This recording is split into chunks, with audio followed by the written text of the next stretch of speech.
Shalom, shalom, shalom, bien-aimés. Nous sommes rendus à notre deuxième partie de notre enseignement basé sur comment bâtir une puissante relation avec Dieu, gage notre accession au ciel. Nous l'avons dit précédemment pour ceux qui ont regardé la vidéo précédente. Nous avons parlé de la relation avec Dieu. Nous avons vu également quels sont les domaines dans lesquels s'applique notre relation avec Dieu.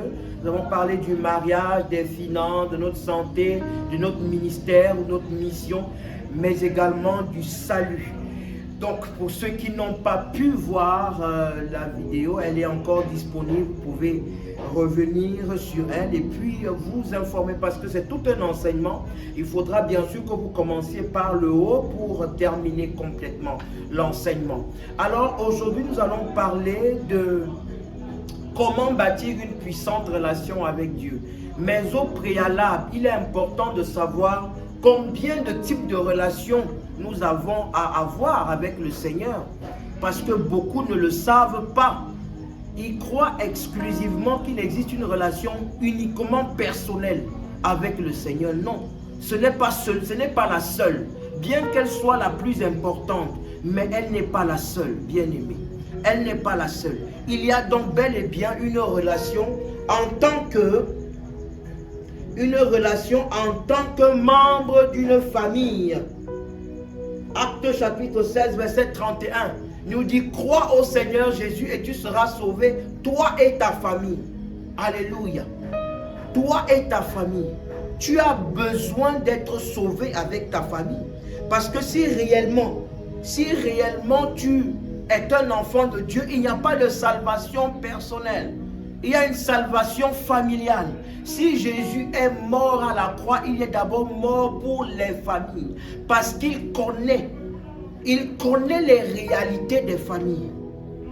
Il connaît les secrets qui se vivent dans les familles. Les choses les plus horribles qui se sont passées dans les familles. Bien-aimé, de mémoire de pasteur, ce n'est pas évident.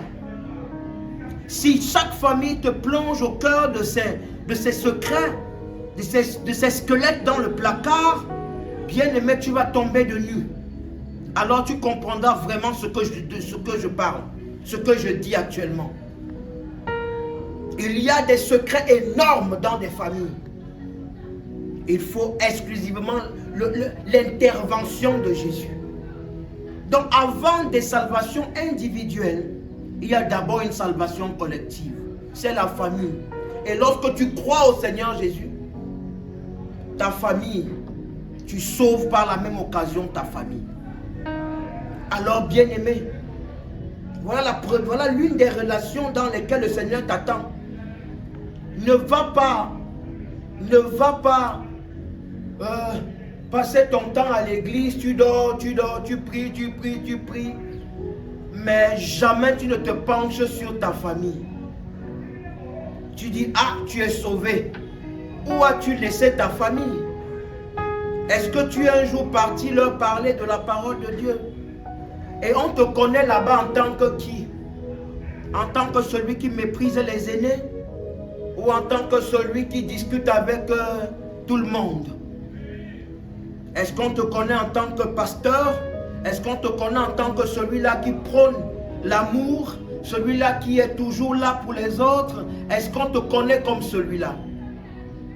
Je connais une personne qui a passé son temps à prier pour sa famille. Cette intercession se faisait naturellement. Elle ne passait pas un seul instant sans prier pour sa famille. Et comme cette personne était très proche de moi, je pouvais tout le temps écouter les noms qu'elle pouvait prononcer. C'est pourquoi cette intercession a fait pratiquement plus de 7 ans. Plus de 7 ans. C'est dans les 8e et 9e années que j'ai commencé à voir comment les gens donnaient leur vie un peu de partout à Jésus-Christ dans cette famille. J'ai compris aussi exactement que lorsque on dit crois au Seigneur, si tu seras sauvé, toi et ta famille, c'est un sacerdoce. prier pour sa famille, c'est oublier les humiliations qu'on a subies dans cette famille à cause de la foi. C'est oublier les sévices et les difficultés. C'est oublier même certaines personnes qui ont dit que tu ne recevras plus 5 francs tant que tu es dans cette église-là. C'est oublier complètement.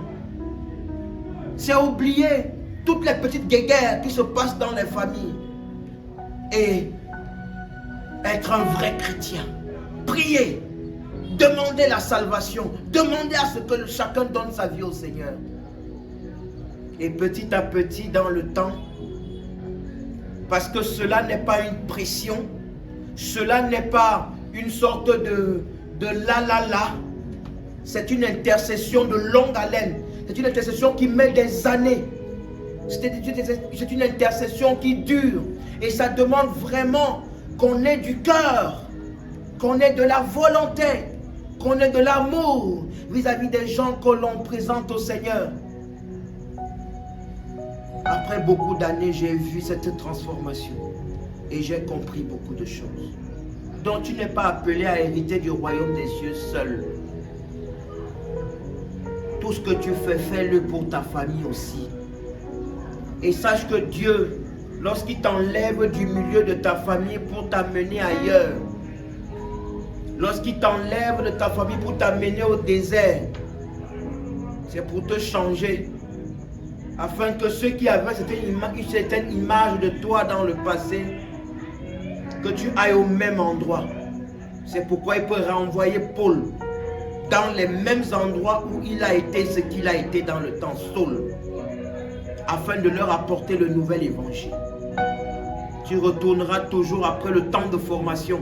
Tu retourneras toujours dans ta famille. Cette fois-ci pour faire preuve de beaucoup d'amour. Ce que tu ne parvenais pas à pardonner avant, tu vas devoir pardonner. Parce que même les guéguerres vont s'ajouter, vont s'augmenter. Et là, on comprendra véritablement que toi aussi tu as donné ta vie à Jésus. Parce que Jésus est amour. Dans notre salvation et notre combat devant la face du Seigneur, nos prières devant la face du Seigneur, c'est aussi pour que nos familles soient sauvées. Cette relation-là te sera demandée, bien-aimé. Qu'est-ce que tu as fait de ta famille? Tu as dit, j'ai longtemps parlé. Longtemps, là, c'est que tu as parlé 3 fois. On t'a dit, laissez-nous vos églises là. Et tu as baissé les bras. C'était terminé. Mais est-ce que ce travail-là, tu l'as fait d'abord spirituellement? Hein? Pentecôtiste. Est-ce que tu l'as fait d'abord spirituellement? Non. Est-ce que tu l'as fait spirituellement? Combien de temps d'intercession as-tu passé avant d'aller dire un seul mot à un membre de ta famille? Non, tu es allé directement et tu as reçu donc le résultat de ton non-expérience. Avant de parler au roi, on parle à Dieu. Avant de parler aux gens, on parle d'abord à Dieu dans la prière. Parce que le cœur des rois est entre ses mains et il le tourne dans tous les sens. Le cœur des membres de ta famille est dans les mains de Dieu. Alors tu as besoin d'abord de parler à Dieu. Pendant un temps d'intercession, si tu réussis à passer le temps nécessaire d'intercession dans l'amour, des années d'intercession pour ta famille, Dieu fera ton fardeau. Et il attendra le cœur de ceux qui sont autour de toi, de ta famille. Deuxième type de relation que nous avons avec le Seigneur, c'est notre relation en tant que citoyen d'une nation. En tant que citoyen d'une nation. Bien-aimé, je veux que tu saches quelque chose. Les anges ont passé, les anges sont venus dire aux apôtres, pourquoi passez-vous votre temps à regarder le ciel? Pourquoi passez-vous votre temps à regarder le ciel? Ce Jésus qui est parti là, c'est de la même manière qu'il reviendra. Allez faire le travail. Allez accomplir ce qu'il vous a dit. La salvation n'est donc pas ça. Passer son temps à crier dans les 4 murs sans impacter son environnement social, socio-environnemental si on veut. Bien-aimé, la chrétienté ce n'est pas ça. La chrétienté ne consiste pas seulement à crier dans les quatre murs et puis attendre le retour de Jésus. Il faut impacter ton environnement. Il faut impacter ta circonférence géographique. Il faut que dans ton quartier, si tu es véritablement chrétien, que l'on le sache d'une manière ou d'une autre. Tu connais la mentalité du quartier. Tu connais comment se comporte tout le monde. Comment se comporte la jeunesse. Est-ce qu'on te retrouve dans les mêmes choses? Est-ce qu'on te retrouve dans les mêmes choses? Tu dois pouvoir te questionner. Parce que là commence véritablement cette relation. Lorsque tu impactes ton environnement positivement. Lorsque tu impactes ta nation. La Bible ne dit-elle pas dans Matthieu chapitre 5 verset 13 que nous sommes le sel de la terre et la lumière du monde? Nous sommes le sel de la terre et la lumière du monde. Si nous sommes le sel de la terre, le sel apporte la bonne saveur. L'église a été pensée pour sortir et changer le monde. Mais regardez ce qui s'est passé. Le monde est entré dans l'église et a changé l'église. Le monde est entré dans l'église et a changé l'église. Quelle est donc cette épouse qu'on viendra enlever? C'est celle que le monde a déjà façonnée. Zéro. Si l'église donc ne change pas, il n'y aura jamais d'enlèvement. Et bienvenue le chaos. Bien-aimé dans le Seigneur, Jésus attend que tu impactes l'environnement où tu te trouves. C'est aussi ça la mission. C'est aussi ça la mission. Si tu dois être un responsable en haut placé de l'État, tu dois pouvoir prouver le Jésus que tu prêches. Si tu étais un balayeur de rue, balaye de telle sorte que lorsqu'on se souviendra, on dira qu'il y avait un balayeur très engagé en ce lieu. Amoth, qui est de l'autre côté en train d'accomplir sa mission, de réglementer la circulation de la plus belle des manières. C'est pourquoi son travail est légion un peu partout, est bien apprécié un peu partout. Chacun de nous a donc une mission pour impacter. C'est ça la vraie chrétienté. Il ne va passer son temps à regarder le ciel ou à rester dans un environnement à faire c'est pas ça le plus important. Au point où aujourd'hui le parler en langue est devenu le signe fort de la présence du Saint-Esprit. Qui a dit ça? Ne parle pas en langue, mais que dans ton quartier, qu'on comprenne, qu'on sache que oui, il y a quelqu'un. Si on veut parler d'un chrétien, oui, on te donnera les noms de moquerie. Oh, pasto, tu es passé, pasto, mon pasto. Oui, c'est peut-être risible, mais à cette appellation est accrochée néanmoins une image. L'image de celui qui brandit toujours son Christ. Ça veut dire que lorsqu'on veut aller chercher les petites, lorsqu'on va aller faire les choses qui ne glorifient pas le Seigneur, qu'est-ce qui va se passer? On ne te prendra jamais. Tu seras seul. Mais lorsque quelqu'un voudra véritablement un vrai changement, il viendra vers toi. Voilà la différence. Donc Jésus attend que nous impactions notre environnement. L'église doit se lever. Parce qu'il existe un triplex, je vous l'ai dit. Il existe un triplex. Le triplex, la trinité de Satan.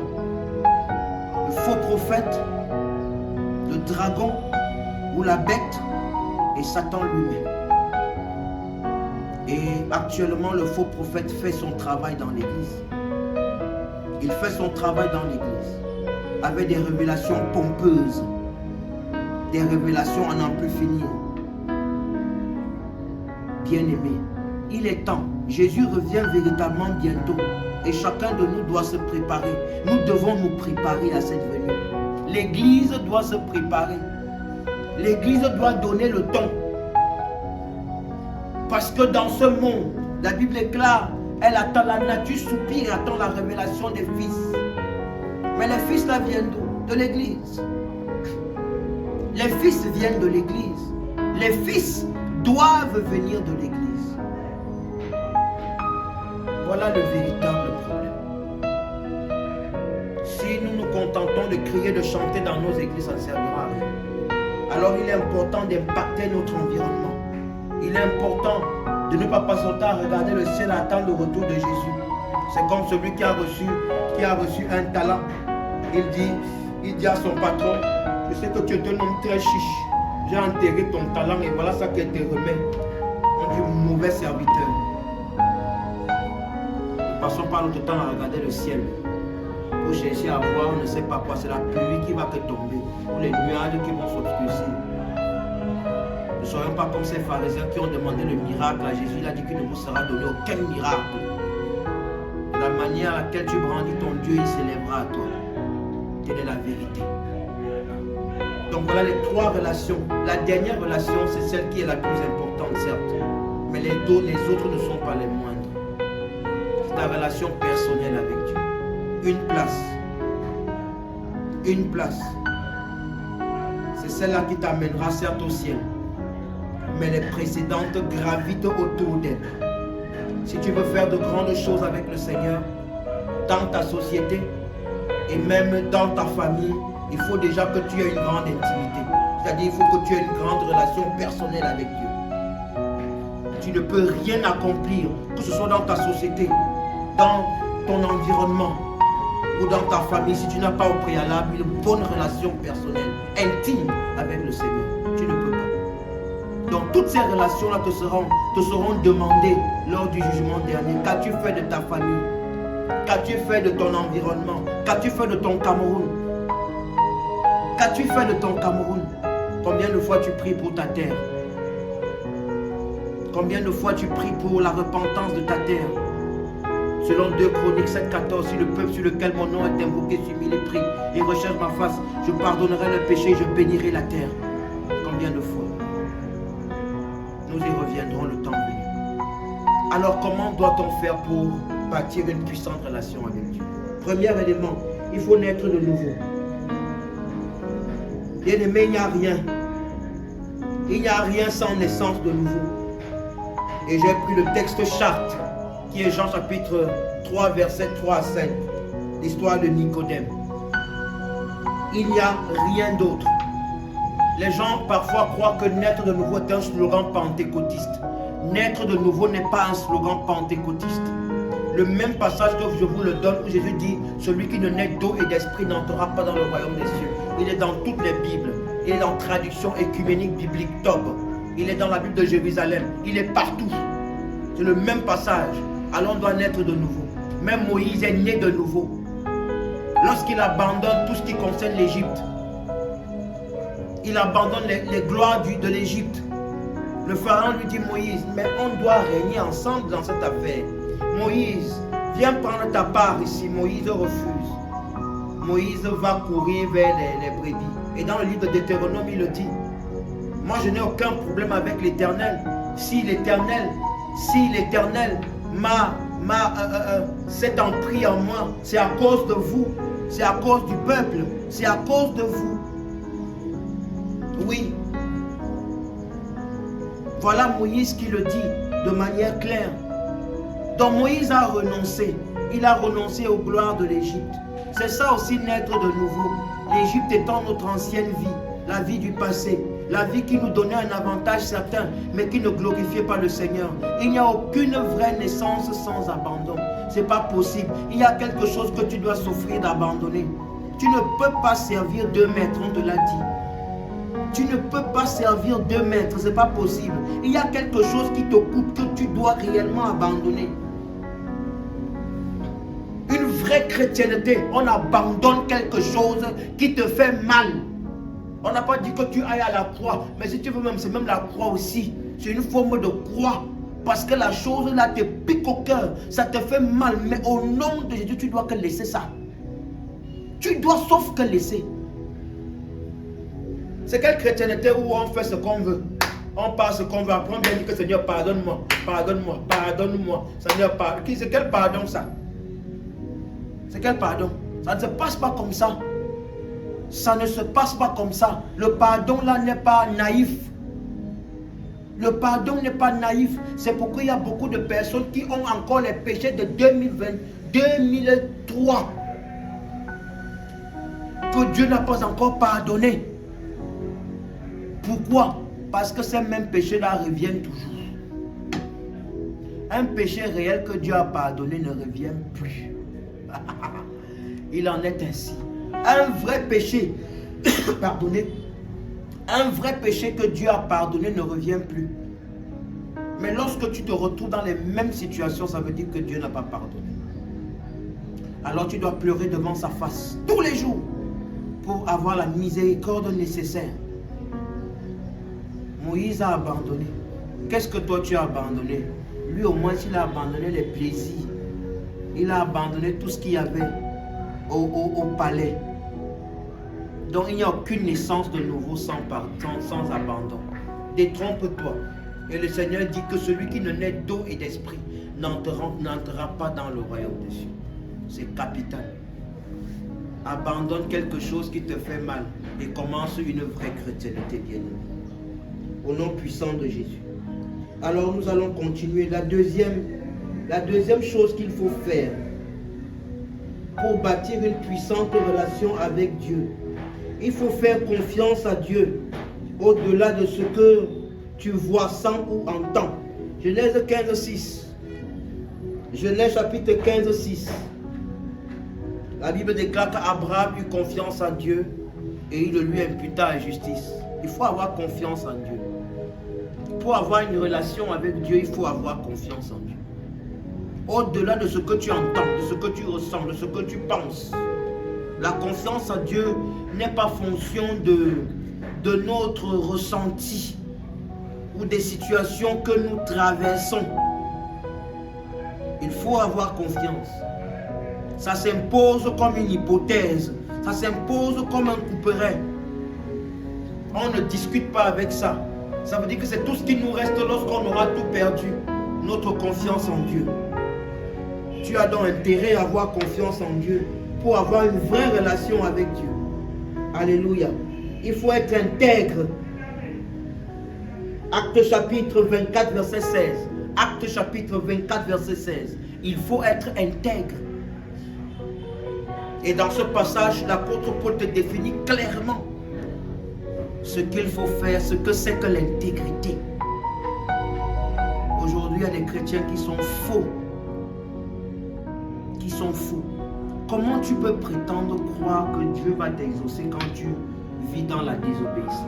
On attend les promesses de Dieu dans l'obéissance. C'est dans l'obéissance qu'on attend les promesses de Dieu. Sinon, vaut mieux tu pas te laver. On attend l'obéissance, on attend l'accomplissement des promesses dans l'obéissance et dans rien d'autre. Et l'obéissance à Dieu fait mal à la chair. L'obéissance à Dieu fait mal à la chair. C'est une privation, c'est une sensation de manque extrême. Et face à ces réalités, on réussit à les braver. L'intégrité. L'intégrité. C'est cette intégrité-là que Joseph a exprimée lorsque la femme de Potiphar est venue jusqu'à lui pour lui proposer ses délices. L'intégrité. Et Joseph a dit, comment pourrais-je pécher contre Dieu et contre mon maître? Et Joseph, dans la fin de temps, a été récompensé. Aujourd'hui, il manque vraiment des chrétiens intègres. Des chrétiens intègres. Beaucoup sont des fanfarons. Beaucoup sont des tombeaux blanchis. C'est pourquoi aujourd'hui c'est très difficile de voir des chrétiens, d'entendre des chrétiens qui ont 5 ans, 10 ans dans un ministère. Tout simplement parce que on est à la recherche d'autre chose. Personne ne veut bâtir avec le Père. Personne, très rares sont ceux qui sont encore intègres envers leur papa. Très rares. C'est pourquoi il existe des conflits de génération dans l'église, les anciens, les nouveaux. Alors que ce sont les anciens qui devraient porter les nouveaux et les accompagner. Sois intègre, bien-aimé. S'il existe en toi le faux, il te sera difficile d'avoir une relation avec Dieu. Il y a des gens que lorsqu'ils travaillent même avec leur patron, le patron ne peut même pas s'inquiéter d'eux parce que c'est loyal. J'ai entendu dire qu'on donne parfois certains chrétiens pentecôtistes, surtout, on sera ceux qui sont pentecôtistes, on leur donne la comptabilité, la caisse, parce qu'on se dit qu'ils ne voleraient jamais. C'est une très bonne image, même si elle est tirée en amusement, mais elle est très bonne image. Donc voilà de quoi il s'agit. L'intégrité doit être notre credo pour avoir une vraie relation avec Dieu. En quatrième position, il faut obéir à Dieu. 1 Samuel 16, 22. L'obéissance vaut mieux que le sacrifice. Il faut obéir à Dieu. Très important. Il faut obéir à Dieu. Il faut obéir à Dieu.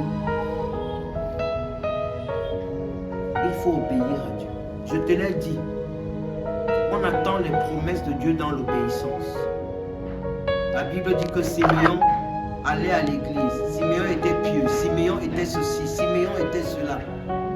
Il était obéissant à Dieu. Anne, pareil. La prophétesse Anne, pareil. Et ils avaient reçu une promesse qu'ils ne mourraient sans avoir vu l'avènement du Messie. La promesse est accomplie, mais elle s'est accomplie dans l'obéissance. N'accusez plus les pasteurs.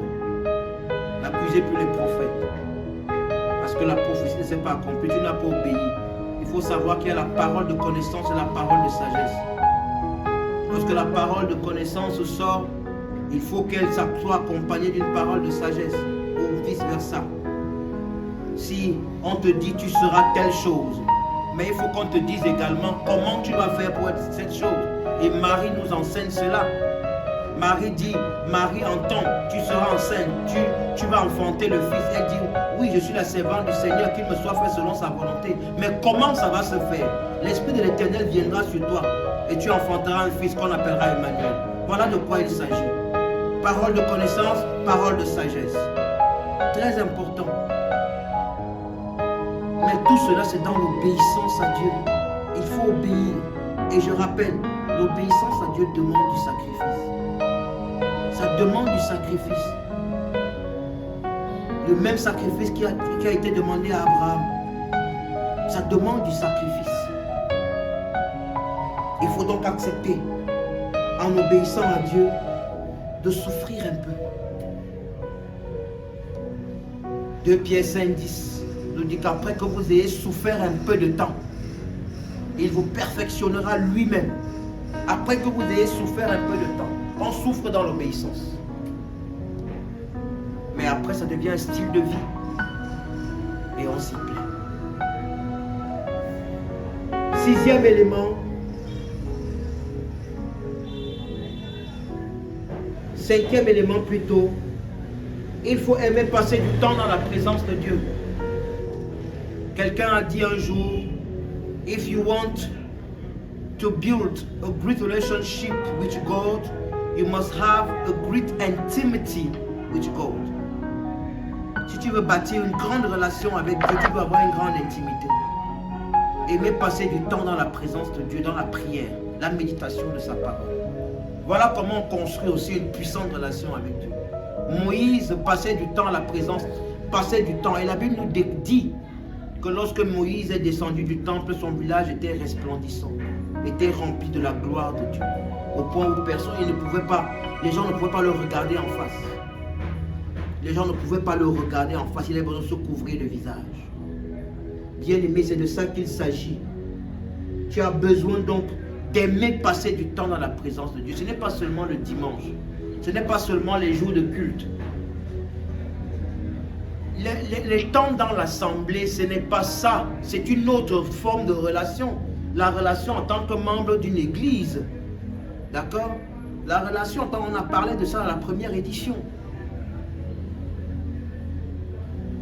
Ce n'est pas, c'est une forme de relation. Mais quand il s'agit de ta relation personnelle, individuelle, tu dois passer du temps chez toi, dans ta chambre, dans ton car, devant ton hôtel, à passer du temps dans la présence de Dieu. Comment veux-tu accomplir des exploits devant les gens si tu n'es même pas présent devant Dieu? Alors c'est de ça qu'il est question. Et on passe du temps dans la méditation de la parole de Dieu et dans la prière. C'est de ça qu'il s'agit. 6e élément, il faut être en mesure d'identifier son système de communication avec Dieu. Dieu nous parle comment? Comment est-ce que Dieu te répond? La Bible dit qu'il parle d'une manière ou d'une autre. Il parle par des songes, des visions et audiblement, peut-être même par personne interposée. Toi, Dieu te parle comment? Quand tu pries là à la maison, Dieu te répond comment? Il est important que tu saches comment Dieu te parle. C'est quel système? Tu n'as pas de système de communication que Dieu te répond. C'est que comment? Ou bien tu parles toi, après, tu ne sais même pas quand Dieu a exaucé. Le témoignage donc que tu as de ta vie, c'est lequel? J'ai l'impression que même le témoignage, c'est que Pentecôte. On parle que témoignage, que tu es les pentecôtistes. Non. Quel est le témoignage de ta vie? C'est ce qu'on veut savoir. Quel est le témoignage de ta vie? Qu'est-ce que tu as prié? Je t'envoie faire ce devoir. Tu as prié quoi? Et tu as vu Dieu exaucer. Prends un format de papier. Un format de papier. Et laisse-y, dépose-y, sujet de prière, exaucement. Et lorsque tu vas faire ce format, tu vas écrire tout cela sur le format de papier. S'il te plaît, prends au moins un peu de temps. Tu dis merci à Dieu pour ça. Ne demande plus rien, dis seulement merci. Parce que Satan t'a éloigné de l'action de grâce pour te plonger dans l'éternelle demande. Donne encore, donne-moi non, donne encore, donne-moi non, donne encore, donne-moi non. Seigneur, donne toujours, donne. Tu n'arrives même plus à apprécier ce que Dieu a déjà fait. C'est seulement que donne. Ça devient même qu'une chanson. Bien-aimé, voilà ce qu'il faut faire. Et cela est très important. Comment est-ce que Dieu te parle? Si tu veux avoir une grande relation avec Dieu, tu dois pouvoir déterminer. Dieu a dit à Myriam, si je vous parle par des songes, par des visions, Moïse, lui, il voit une représentation de moi. Et il m'entend audiblement. Je lui parle face à face. Donc il y a cette dispensation. Il y a cette grâce-là. Toi aussi, tu es un chrétien. Mais il est important que tu puisses savoir comment Dieu te parle. Il te parle comment? Il te répond comment? Tu vois quoi? Laisse-nous en commentaire dans les rêves que tu fais. On va t'aider à les traduire. Laisse-nous en commentaire les rêves que tu fais. Parce que peut-être tu ne connais pas ce que c'est qu'un mentor. Ce que c'est qu'un mentor. Le mentor, c'est celui-là qui a la capacité de comprendre les rêves que tu fais et t'en donner la signification. Parce que dans le processus de formation, dans ton processus qui te conduit à ton aboutissement, à ton achèvement, à ton état christique, Dieu a placé le serviteur de Dieu que tu appelles le pasteur là. C'est pourquoi on prie pour avoir le pasteur que Dieu a prévu pour nous. On prie pour ça. On ne part pas chez quelqu'un parce que on a entendu que on prie. De la même manière, tu pries pour obtenir le travail, les visas et les choses. Prie aussi pour obtenir le pasteur que Dieu a prévu pour toi. Parce que puisque Dieu parle par des songes, alors tu auras des songes où tu te verras en train de nager dans l'eau. Alors comment est-ce que ça veut dire que tu dois aller au parcours vite aller nager? Qu'on veut te dire que tu as besoin de prendre un bain?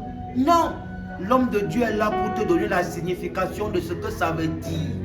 Et ce n'est pas des songes génériques où partout où tu vas partir, on va te dire que non. Généralement, ça veut dire ceci. Quand on voit les eaux, l'eau, ça veut dire le songe là est pour toi et ça ne concerne que toi. Ça marche en fonction de ta vie spirituelle. De l'état spirituel, de l'étape spirituelle dans laquelle tu te trouves. Et ton pasteur donc est un coach qui se sert de ces éléments pour te conduire tout le long de la marche chrétienne jusqu'à ce que tu atteignes la maturité nécessaire qui te permet toi-même d'entendre Dieu répondre à tes prières. C'est de ça qu'il s'agit, bien-aimé. Alors, dès cet instant, commence à comprendre, à toi-même à évaluer la manière à laquelle Dieu te parle. Terminons avec ceci. Après le système, le 7e élément, il faut aspirer à être un être spirituel. Il faut aspirer à être un être spirituel. Éphésiens 1:3 dit, il nous a bénis de toutes sortes de bénédictions dans les lieux spirituels. Tu vas aller prendre ça comment là-bas, si tu n'es pas un être spirituel. Jésus veut bâtir des êtres spirituels. Il n'y a pas de chrétienté naïve, il n'y a pas de chrétienté simple. Il n'y a pas un seul chrétien qui dit réellement qu'il est chrétien et qui est un être simple. Simple. Non, il n'y a pas de chrétien simple. Tous les chrétiens sont dangereux. Et je rappelle qu'il n'y a pas de vrais chrétiens et de faux chrétiens. Ça n'existe pas. C'est quoi le vrai chrétien? C'est quoi le faux chrétien? Il y a chrétien et il y a païen. Voilà les deux qui existent. Chrétien et païen. Toi qui es mi-figue, mi-raisin, là tu n'es nulle part. Satan, tu es pour Satan. Satan est pour toi. Parce que Satan récupère ceux qui sont au milieu. Ceux qui sont un pied dehors, un pied dedans là. Satan les prend. Satan a deux camps, il prend les deux. Ceux qui ont dit copieusement, normalement, que nous on appartient à Satan. Ils sont même dans Jude 4. Ceux qui sont damnés depuis le commencement. Et il prend aussi ceux qui sont mi-figue, mi-raisin, qui font la danse bafia. Ils montent, ils descendent, ils montent, ils remontent. Ils descendent, ils montent, ils descendent, ils montent. Emportés par tout vent de doctrine. Satan les récupère. Donc il n'y a pas faux chrétien, vrai chrétien, ça n'existe pas. Il y a non plus chrétiens pratiquants et chrétiens non pratiquants. Ça n'existe pas. Ce sont des embellissements, des enjolissements que des cœurs, parfois, on veut embellir ou soutenir notre inconsistance. Voilà de quoi il s'agit. Bien aimé, tu as besoin de connaître ces choses. La Bible dit qu'aller vers la connaissance même à prix d'argent. Aller vers la connaissance même à prix d'argent. C'est de ça qu'il s'agit. Tu as donc besoin d'être un être spirituel. Et ça passe par ta relation avec Dieu. Tout ce que nous avons cité précédemment t'aide à aller dans ça. Donc c'est une gradation ascendante. Nous allons vers l'objectif. Tout ce que tu as vu précédemment cité te permet d'aller à ce septième élément. Être un être comment? Spirituel. Rien n'est isolé. Voilà le plus important. Parce que oui, les enfants ne vont pas hériter du royaume des cieux. Ce ne sont pas les enfants qui héritent, ce sont les fils qui héritent. Même en droit. En droit. Les enfants n'héritent pas, ils sont placés sous des tuteurs. Est-ce que c'est au ciel que les enfants vont hériter? Jamais. Vu que ce droit est copié depuis là-bas. On hérite en droit lors de la maturité, lorsqu'on atteint la maturité. Et ailleurs c'est 21 ans, je crois qu'ici aussi, c'est 18 ans. Voilà. Bien-aimé, c'est de ça qu'il s'agit. Il faut donc le comprendre. Tu as besoin d'être un être spirituel. Les enfants n'héritent pas. Ce sont les fils de Dieu qui héritent. Cette nature soupire, attend la révélation de qui? Des fils de Dieu. Et nous acquérons notre nature de fils par qui? Par Jésus-Christ. Nous atteignons notre nature de fils par qui? Par Jésus-Christ. C'est pourquoi il est le fils premier-né. Tu dois donc être un être spirituel. Toute ta chrétienté, c'est pour revêtir l'être spirituel. Ce n'est pas rester un être charnel. C'est être un être spirituel. Toute la chrétienté est basée sur ça. Et c'est ça qui nous confère notre nature de fils. Au nom de Jésus. Avant-dernier élément, il faut être reconnaissant, savoir dire merci à Dieu. Il faut savoir dire merci à Dieu. Bien-aimé, il faut savoir dire merci à Dieu. Les chrétiens aiment trop demander. Il a dit demandez afin que votre joie soit parfaite. Mais il dit aussi rendez grâce à Dieu en toutes choses. Savoir dire merci. Il faut savoir dire merci. Merci, c'est la plus grosse des prières. Merci veut dire j'ai reçu, j'ai confiance davantage de recevoir. Et lorsqu'on n'a pas encore reçu et on dit merci, ça veut dire que j'ai confiance que j'aurai. Savoir dire merci, bien-aimé. Et enfin, il faut avoir un cœur repentant. Bien-aimé, c'est le clou. C'est le gâteau sur la cerise. Avoir un cœur repentant. Il faut avoir un cœur repentant, bien-aimé. Parce que la grâce n'appartient qu'au cœur repentant, je vous le répète. La grâce n'est pas factice. La grâce n'est pas naïve. La grâce appartient à ceux qui savent reconnaître que j'ai mal fait. Seigneur, je demande pardon comme le brigand à la droite. Le brigand à la droite, à la dernière minute, a été sauvé. C'est l'image exceptionnelle de la grâce. C'est la charte même de la grâce là-bas. Même à la dernière minute, celui qui se repent est sauvé. Mais aussi à la dernière minute, celui qui ne se repent pas va en enfer. Comme celui qui est à la bouche. La grâce donc n'est pas naïve. La grâce appartient à ceux qui demandent pardon. Or, le péché est un esprit. Ça suppose donc que même pour demander pardon là, il faut faire le combat spirituel. Parce que celui qui pêche aime raisonner et il aime se justifier. Dieu voit, Dieu connaît, non. Dieu sait que c'était Dieu, non. Dieu sait que c'est à cause de telle personne que j'ai fait ça, non. Dieu, c'est lourd. Alors réussir m'a demandé pardon, c'est déjà un combat. Il y a toujours une petite voix qui te dit que tu sais que tu vas encore refaire ça demain. Pourquoi demander pardon pour ce que tu vas encore refaire demain? Bien-aimé, brave cela et demande néanmoins pardon. Demande pardon, qu'il neige ou qu'il vente. C'est ça qu'on appelle le cœur repentant. Et la grâce de Dieu descendra sur toi. Bien-aimé, voici ici terminé notre enseignement concernant comment bâtir une puissante relation avec Dieu. Nous l'avons fait en 2 étapes. Et durant ces 2 étapes, je te sais suffisamment édifié pour que désormais, ta relation avec Dieu porte des fruits. Je t'ai dit, cette relation, elle est semblable à celle qu'un homme et une femme peuvent avoir. Elle doit produire des bébés. Une relation avec Dieu qui est stérile, ce n'est pas la faute du Seigneur. C'est nous le problème. Alors il est important d'avoir une semence tel qu'il est écrit dans la parole de Dieu, dans 1 Jean 3. Nous avons été régénérés par une semence incorruptible qui est la parole vivante de Dieu.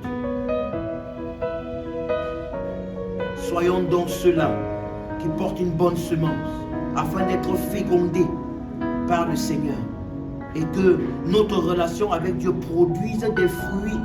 Une relation qui ne produit pas des fruits est une relation stérile. Comment peux-tu adorer le Dieu? Comment peux-tu célébrer le Seigneur si toute ta vie est une vie d'échec? Si toute ta vie est une vie de trouble? Comment peux-tu? Lui qui a dit demandez pour que votre joie soit parfaite. Et mon Dieu est tellement bon, il est tellement excellent et magnifique, tellement généreux qu'il ne saurait refuser de faire du bien à quelqu'un. Mais aujourd'hui, on a l'impression que beaucoup pensent que Dieu est chiche, Dieu est dur, il faut le taper pour qu'il donne. Dieu est généreux. Bien-aimé, Dieu est généreux. Dieu est généreux. Il est compatissant. Il est miséricordieux. Ça veut dire qu'il a compassion de toi et il a le nécessaire pour changer ta situation. Mais est-ce que toi tu es disposé à recevoir? Prépare donc la terre. Prépare donc la terre. Après que tu aies écouté cet enseignement, prépare la terre. Et pour préparer cette terre, fais cette prière avec moi. Seigneur Jésus, je te dis merci. Merci d'être mort sur la croix pour mes péchés. Père, je te reçois aujourd'hui comme mon Seigneur et mon Sauveur. Sois le maître de ma vie. Fais de moi l'homme ou la femme que tu voudras que je sois. Je m'engage aujourd'hui, Seigneur, à travailler pour avoir une relation puissante avec toi, une relation forte avec toi, une relation engagée avec toi par la prière et la méditation de ta parole. j'ai entendu, j'ai reçu et j'ai été béni par l'enseignement de ton serviteur. Et je m'y engage dès à présent à bâtir cette relation avec toi. Gage de mon accession au ciel, mais également de ma belle vie sur la terre. Si tu as fait cette prière avec foi, dis 4 fois Amen, Amen, Amen, Amen. Et cela est scellé. Je te salue. Je suis l'apôtre Kay Ulrich Johnson, serviteur du Seigneur Jésus. Nous sommes à Bépanda américain, le lieu dit américain. Les contacts pour des assistances de prière, vous les retrouverez au bas de l'écran. Contactez-nous via toutes nos plateformes. Laissez-y vos questions, laissez-y vos préoccupations, laissez-y vos sujets de prière. Nous allons nous faire l'honneur de vous accompagner dans la prière, et vous verrez vous aussi la main de Dieu s'appesantir sur vous. Sur ce, je vous souhaite une bonne réception de ce message. Shalom à vous, demeurez bénis au nom puissant de Jésus-Christ. Amen.